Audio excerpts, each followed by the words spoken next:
My diary. The worn leather cover feels familiar beneath my fingertips, cool and smooth despite years of handling. It's more than just a book. It's a repository of fragmented thoughts, fleeting joys, and simmering frustrations. My diary. I began keeping it during a particularly turbulent summer, a period marked by the relocation of my family to a new city.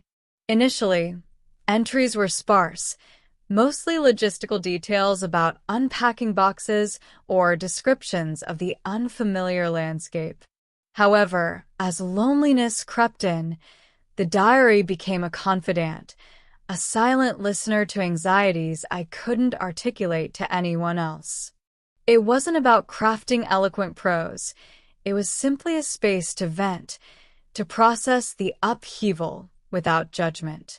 Over time, the nature of my entries evolved. The initial focus on external events gradually shifted inward.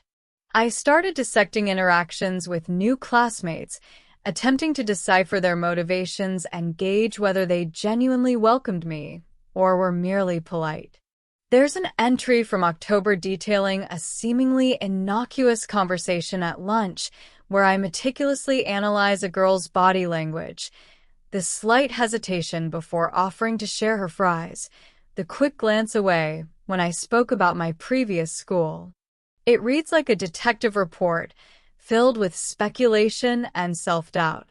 Looking back now, it's painfully obvious I was desperately seeking validation, interpreting every gesture as either acceptance or rejection. What strikes me most when rereading old entries is how subtle the emotional undercurrents were at the time. I rarely wrote, "I am sad," or "I feel anxious." Instead, emotions manifested in descriptions of weather, perpetually gray skies mirroring my mood, or through complaints about trivial inconveniences. A broken pencil became a symbol of everything feeling fractured and unstable. A delayed bus represented a loss of control. It's fascinating how the subconscious finds ways to express itself even when conscious articulation feels impossible. This indirectness, I realize, is a form of self-protection, a way to acknowledge difficult feelings without fully confronting them.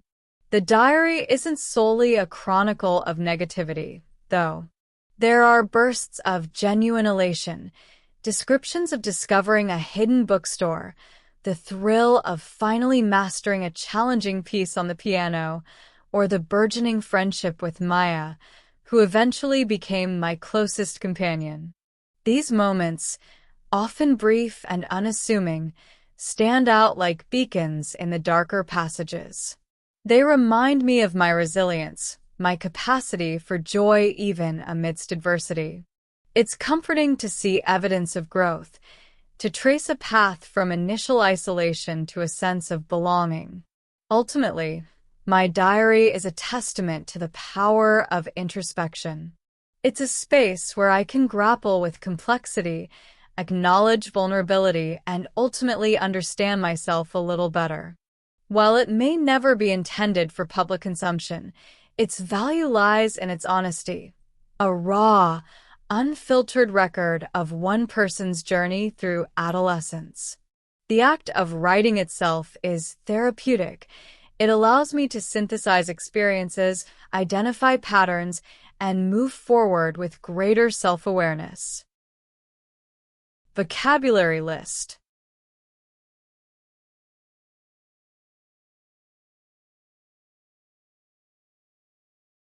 Questions. Choose T for true or F for false. 1. The author initially began keeping the diary to record deeply personal feelings and anxieties. 2. The author's entries consistently focused on internal emotions from the very beginning of their journaling practice. 3. The author describes analyzing a classmate's behavior as being similar to conducting a detective investigation. 4. The author explicitly states they were confident and secure in seeking acceptance during their transition to the new city. 5. The diary entries reveal that negative emotions were always directly expressed, using clear emotional language like sad or frustrated. 6. Broken objects and minor inconveniences sometimes served as symbolic representations of the author's internal state. 7. The author only wrote about negative experiences in their diary. There are no accounts of positive events. 8.